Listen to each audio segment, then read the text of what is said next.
This is Hannah. This is Bailey. This is Reagan. This is Butters. Welcome to the Motocross Vault.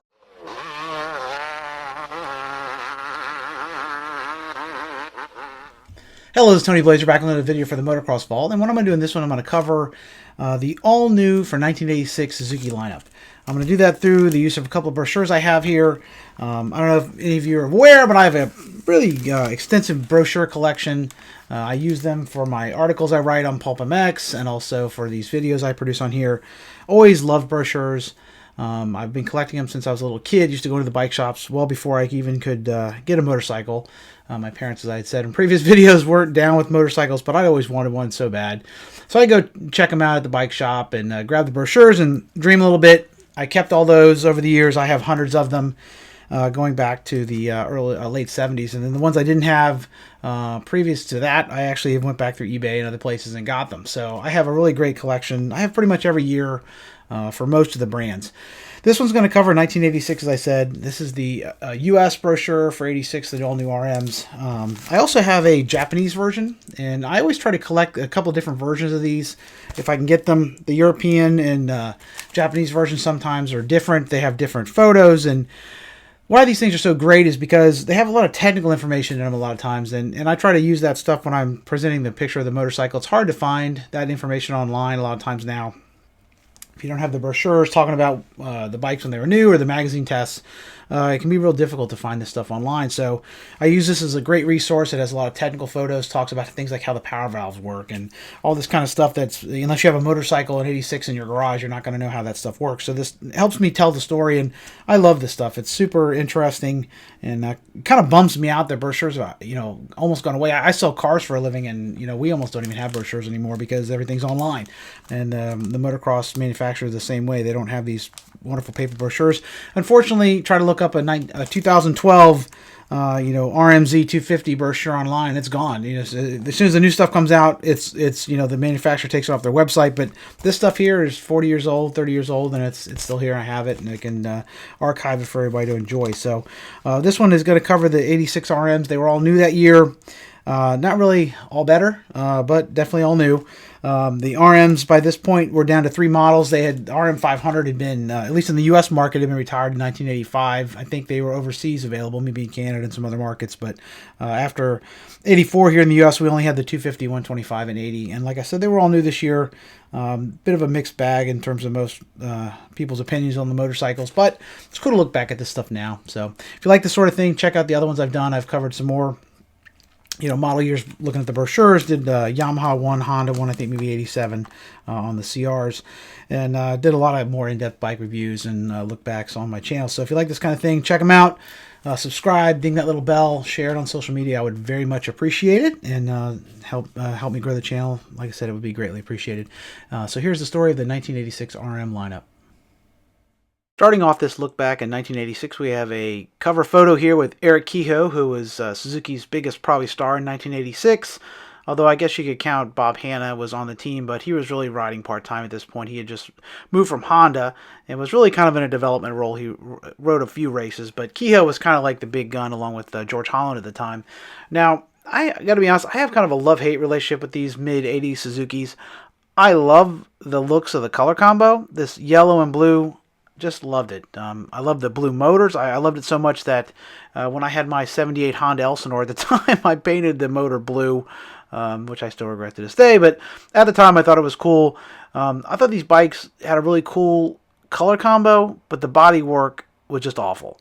I mean, in 1986, if you look at a Honda CR or a YZ or even a KX for that matter, they all look so much more modern and up-to-date than this 86 RM 125 here.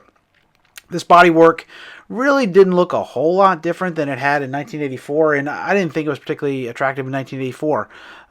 In 85, they went with a little more blue, and for 86 here you get the blue motor, which definitely gives it a unique look. And the fenders, though, this weird duckbill platypus fender they used on the front of these things and the strange design of the rear, it just never did it for me. I always thought it was just kind of cobby looking.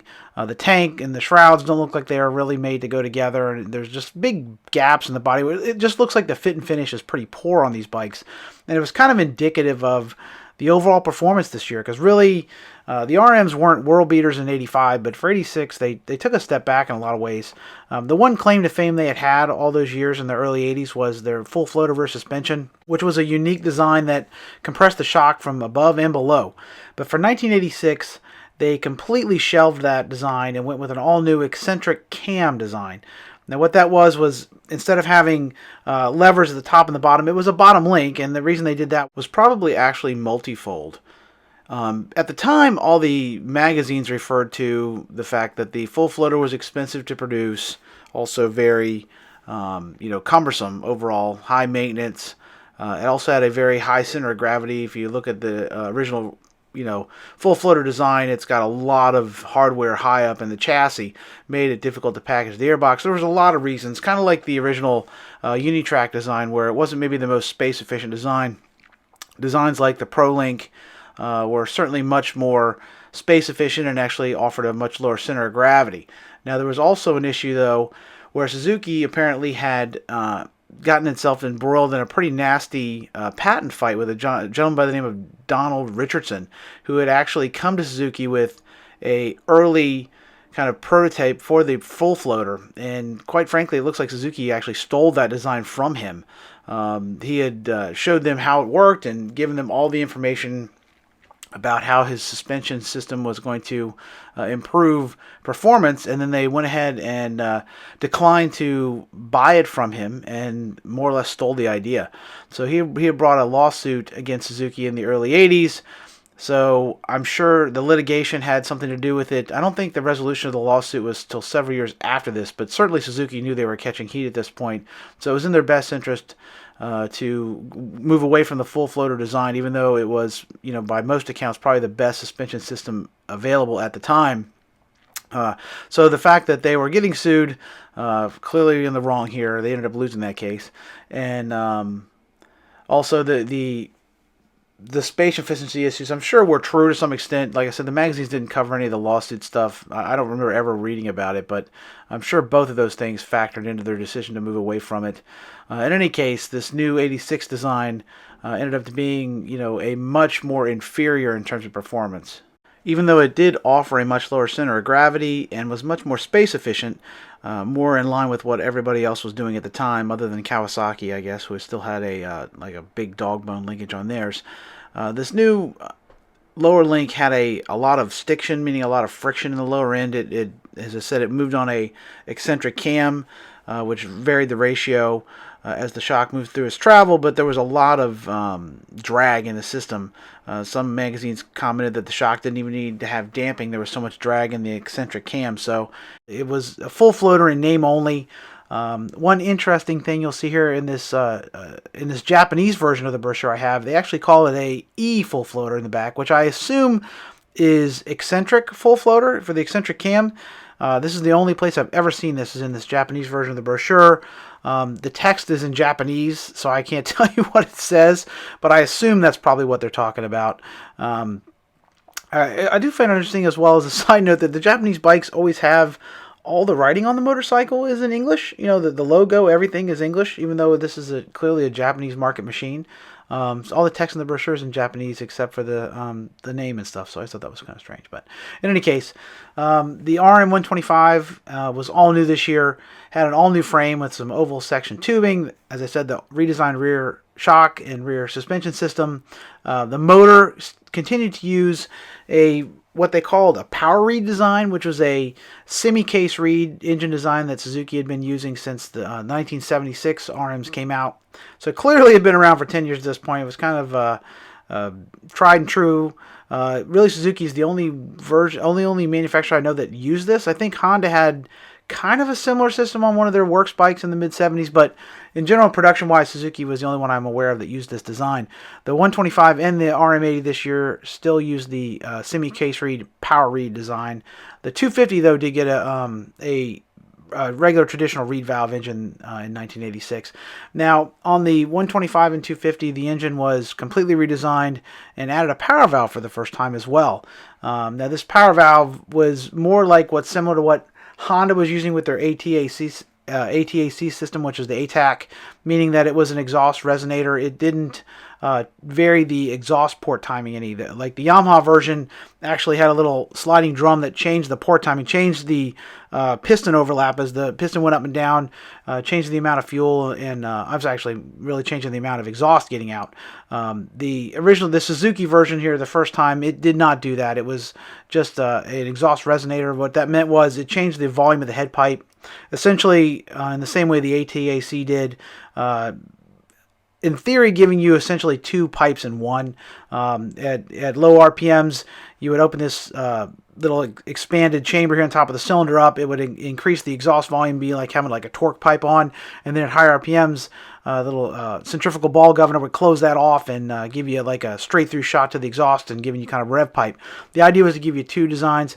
Now this early version of this, actually, they're not completely ridiculous in that most modern two-stroke power valves use a very similar system, but they combine it with a variable exhaust port as well. Kawasaki was the first one to actually take the technology of the exhaust resonator and the variable exhaust port and put it all into one system. The original KIP system used both these technologies, like the original ATAC and the Yamaha power valve system, and put them together into what was kind of the best combination of both. Like I said, most two-strokes now would use something similar to that, but early on there was kind of like, there was one version here, like the Honda PowerPort version was just a variable exhaust port. The ATAC and the Suzuki version here were just an exhaust resonator, and they had mixed success on each application. Obviously, some of it worked pretty well, some didn't. Just like the 125 and 250, the RM80 was all new for 1986. Now, it featured an all-new frame that was larger overall. The seat height was up a whopping 2 inches. The wheelbase remained the same, but the rear suspension was offered more travel. It had an inch more suspension movement front and rear. The motor was all new. It maintained the same power read as I said earlier, but it was had a longer stroke for 1986. It also used a larger McCuney carburetor. The carburetor went up from 26 millimeters to 28 millimeters. Now, this motorcycle overall, like I said, was a little bit larger. The bodywork, again, doesn't look hugely different. It's not a bad-looking motorcycle, and it's funny, this basic bodywork was basically stayed the same till I think 1996. If you look at a 95 RM80, it looks the same as this pretty much. So 80s, typically, they get a lot of use out of them, and this basic bodywork design stayed the same for several years. The motor, I think, stayed largely the same until 1989, I think, is when they finally revised it. They finally added a all-new power valve to the RM80 and kind of made it the power monster of the class for the next 10 years or so. Of all the RMs in 1986, the 80 actually turned out to be by far the most successful on the track. The new bike was very competitive. The new larger layout was liked by riders who were maybe a little bit big for a traditional 80 at the time. Kind of before this mid-80s transition, mini class bikes were much smaller, and right about now they started kind of becoming a little larger overall. Basically a little more of a transitional bike, with the 100 class being gone at this time. There really wasn't much of a stepping stone bike to the 125, so the 80 started to get a little larger. Now, of the other two, the 125 and 250, the all-new chassis was decent, but most riders did not care for the ergonomics. The bike was not very well put together in terms of quality. The suspension this year, as I said, was not great. The forks were fairly mediocre, but the new eccentric cam full floater was like a pale imitation of the year before. And probably the biggest handicap was the motors. The 125 was a complete gutless rever. You had to pin it to the stops to get it to go. And compared to the torquey CR125, it just was no contest. You really had to have a lot of motor work done to even run with a stock Honda, which was, pretty much a bummer if you were stuck on a Suzuki this year. Unfortunately, the 250 was no more effective. The magazines hated the ergonomics. They hated the rear suspension. They thought the motor was just an absolute turd. The power band was, fairly broad, but it just made no power. It was just underpowered compared to the others. The Honda was by far the most powerful bike in 1986. It romped on all the others, but the Suzuki really was no contest in any category. Across the power band, it was pleasant, but really novice-only motor. Pretty much what you need to know is Suzuki was so basically so ineffective that they decided to ash can both the 125 and 250 motor after only 1 year. This engine in both those, the 125 and the 250, only lasted this one season. They completely redesigned them both for 1987. So that tells you just how terrible these engines were. If you can fathom that. They come out with an all-new engine, and then a year later they completely redesigned it because it was such a failure. So this RM in 86, like I said, in some ways, probably some small improvements, maybe over 85, but overall I'd say the 86 lineup, at least in the full-size divisions, was pretty much a total flop and a real disappointment for Suzuki and certainly Bob Hanna. Going over here, this had to be quite a shock after riding those factory Hondas Exotica in 1985 to go to these stock Suzukis, and what turds they were in 86 had to be quite a wake-up call to them. But in any case, at least Suzuki had some better days ahead. They would get much better for 87, and then by 88, actually, the RM250 would be one of the best bikes in the class. So this is kind of like the low point for the 80 Suzuki after really kicking ass through the 70s and even into the early 80s with the full floaters and the first liquid-cooled RM 125s and stuff, and the RM250 in 82 was a phenomenal motorcycle. Suzuki really was on a roll there for 10 years. I think they won 10 125 world titles in a row. They were really romping on everybody. And then somehow in the mid-80s here, they really just took a turn for the worse, and took them a couple years to get things back on track. But in any case, if you like this, check out the other ones I've done. Like I said, I've done a few more little brief brochure, year review type deals. I've also done some in-depth reviews of several motorcycles. I'll probably be doing a more in-depth one of all these motorcycles as well in the future. And if you like it, check it out, then give it a share. And if you have any suggestions for any more you'd like to see, feel free to reach out to me on Instagram and Twitter. My handle there is @TonyBlazer. That's TonyBlazier.